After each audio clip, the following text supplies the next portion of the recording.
The Maharashtra State Assembly, in its recently concluded winter session, passed the Maharashtra Public University Act 2016 Third Amendment Bill to include LGBTQIA community members on university boards.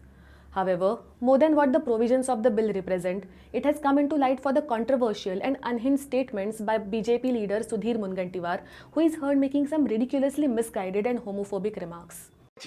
समलिंगी संभोगाचे आकर्षण असणारा पुरुष किंवा याला तुम्ही नियुक्त करणार आहात. आंतरलैंगिक, अलैंगिक व इतर अध्यक्ष महाराज हे कोण सिद्ध करेल? तुम्ही सिद्ध करणार आहात? सर्टिफाय कोण करणार? Vice chancellor? की व्हाईस चान्सलर असं घेऊन देईल सदस्य नेमताना की याला समलिंगी संभोगाचे आकर्षण आहे? कोण तुमच्यापैकी की कोण अधिकारी सिद्ध करणार आहे? कोण सिद्ध करणार आहे अध्यक्ष महाराज? कोणीतरी व्यक्ती घेऊन देईल की मी समलैंगिक, मला समलैंगिक संबंध ठेवण्याच्या संदर्भात आकर्षण आहे? कोण सिद्ध करणार आहे? सचिव, मंत्री, राज्यमंत्री कोण सिद्ध करणार आहे?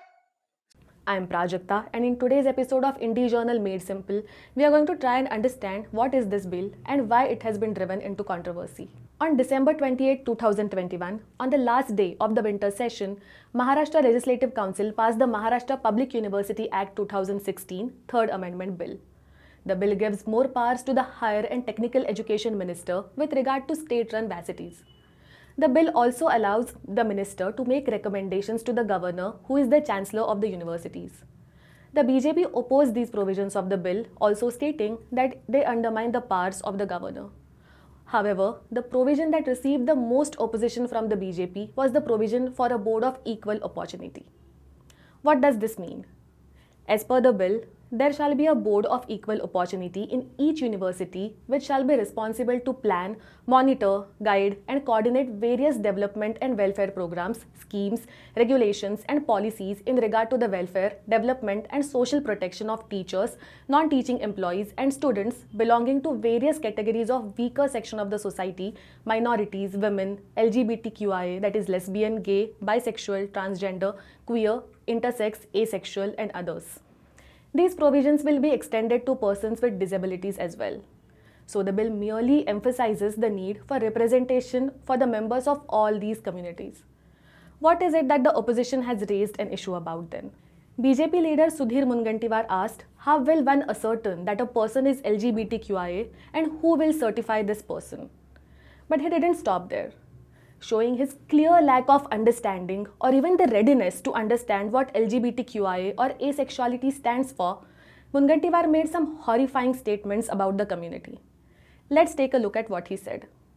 समलैंगिक संबंध ठेवणाऱ्यांना तुम्ही सदस्य नियुक्त करणार आहात? काही तर गंभीरता ठेवा.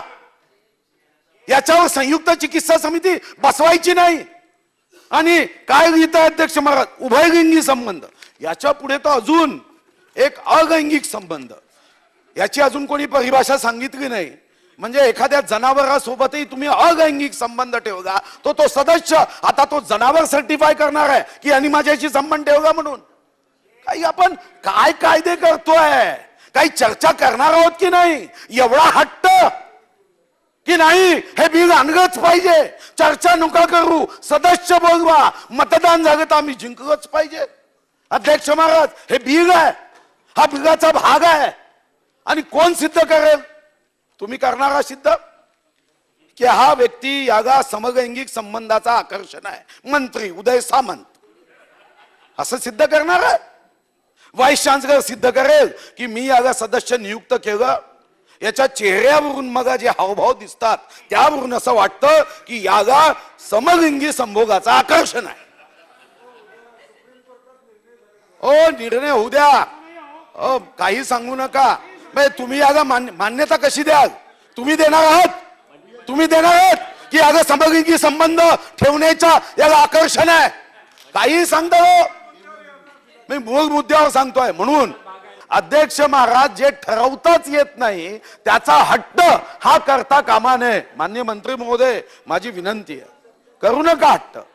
खूप प्रश्न निर्माण होतात हो, पण एवढा हट्ट की नाही आत्ताच घ्या, 8:26 झाले, लोकांच्या ट्रेन सुटल्या तरी चालेल, पण मात्र या समलैंगिक संबंधाचं आकर्षण असणाऱ्यांचा विजय झालाच पाहिजे, ही मात्र हट्टी भूमिका करू नये हे माझं ऑब्जेक्शन आहे.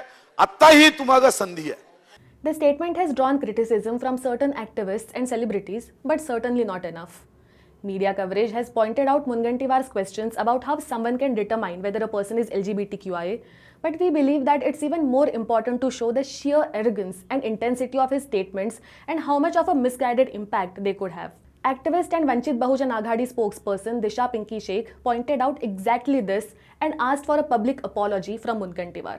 भारतीय संविधानाने जे अधिकार तुम्हाला दिले तेच आमच्यासाठी पण आहेत. आणि जसं तुम्ही म्हणतायत ना की कोण प्रूफ करणार गे कोण आहे, लेस्बियन कोण आहे, ट्रान्सजेंडर कोण आहे, तसंच मी तुम्हाला विचारते की तुम्ही पुरुष आहात हे तरी कोण प्रूफ करतं, नाही का?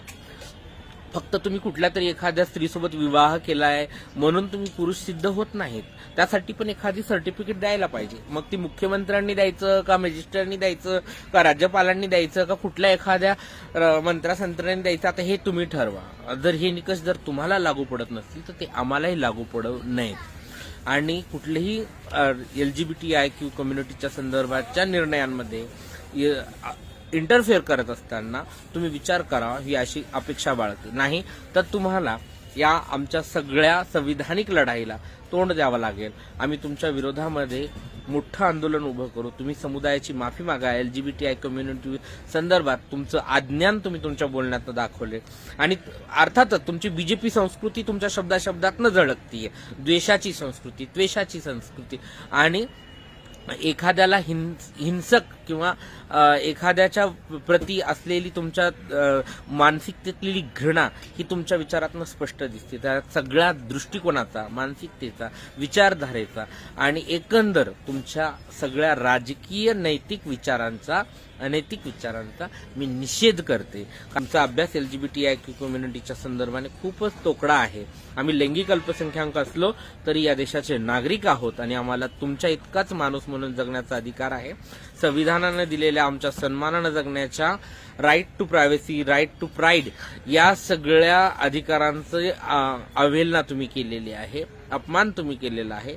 Mungantiwar, a senior leader in the state, kept on questioning in the tone of arrogance and mockery that who is going to decide whether the person appointed is LGBTQIA or not.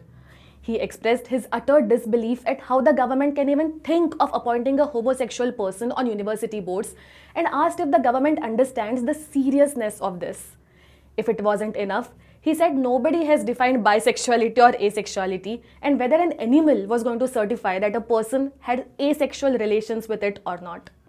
So Mr. Mungantiwar, are you essentially saying that if a person is not attracted to someone from their opposite gender, if a person engages in sexual relations with a person from the same sex, or a person does not have sex, it's as good as having sex with an animal?